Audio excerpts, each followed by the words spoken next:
What's good, sports gamers, and today I'll be going over with you the basics of how to successfully run a pick and roll against the computer and human opponents in NBA 2K19. So let's get it.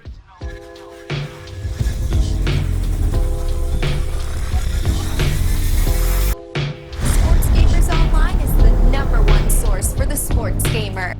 To call for a pick and roll, you can either hold LB or L1 on your controller and it will automatically select the closest of the two guys between your power forward and center to set a pick for you.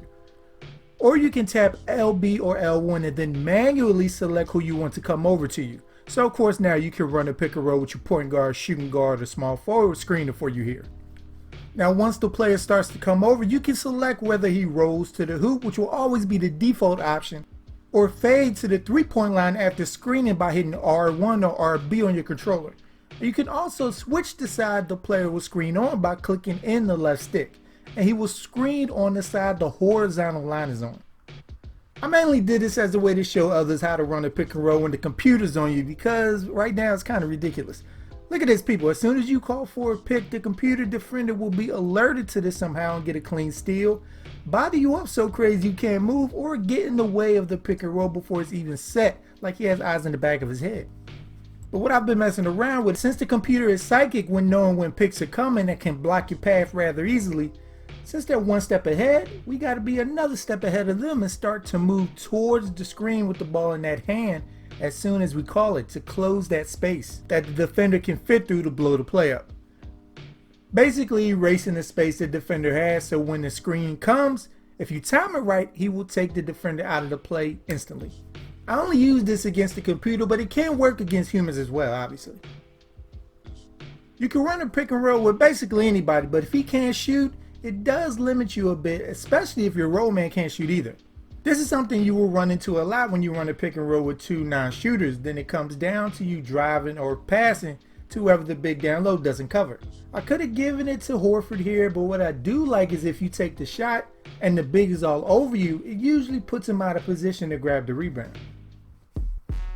When there's no hedge defender, which is the screener's guy coming over top to disrupt the pick and roll, it will be extremely hard to stop a great shooter from getting a wide open jumper, as it forces the on-ball defender to fight over the screen. And you see here I failed miserably and Clay has a wide open J.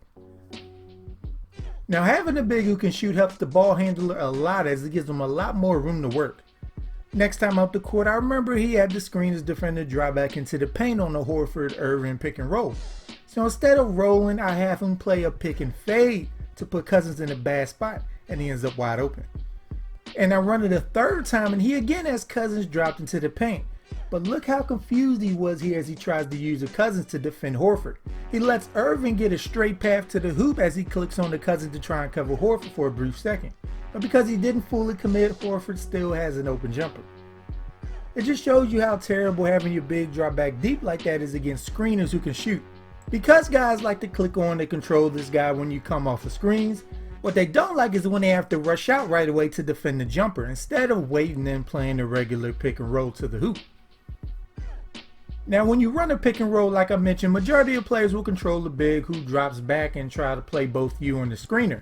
And again, it's a plus if your ball handler can shoot. And I know that's Dante Exum, but you overall just want to spread the distance between you and the roller, so the defender has to make a clear choice. Whether you go for the layup or a short jumper or a floater, or dish it to the rolling big man. Here my opponent fully commits to Murray and Jokic has a clear lane to the hoop. Now when the screener's man comes out the hedge, he has to be careful not to get too close. Here I actually could have blew right by Zach Randolph because he got way too close to the ball handler. But again, I opted for the pick and pop option.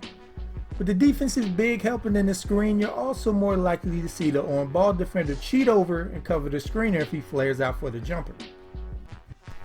Like here's an example, the on-ball defender here could have easily doubled back here to intercept the pass. So it's important to be careful with your pass and then to also keep them honest by mixing up whether you send them to the hoop or do a pick and fade.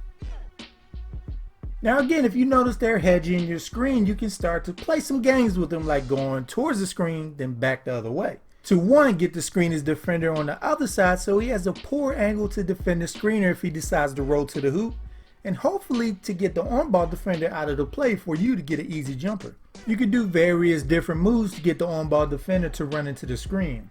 Rhythm dribbles, double behind the backs, whatever, as long as you give them the thought that you're about to use that screen.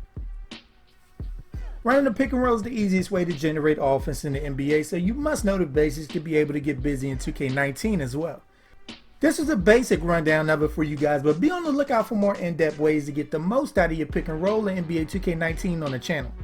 And if you liked the video, make sure to subscribe to Sports Gamers Online if you haven't. And once you're with us, hit that bell icon at the bottom so you don't miss anything we put out. I'm Chris. Thank you all for watching, and be good, y'all. In my thoughts, and I got bimbos wanting pride again. We too deep in this shit, it might be your only problem, man. You ain't want this pressure, cause that Draco drip your body, and you ain't want this pressure, cause that Draco drape your body, and geeking off.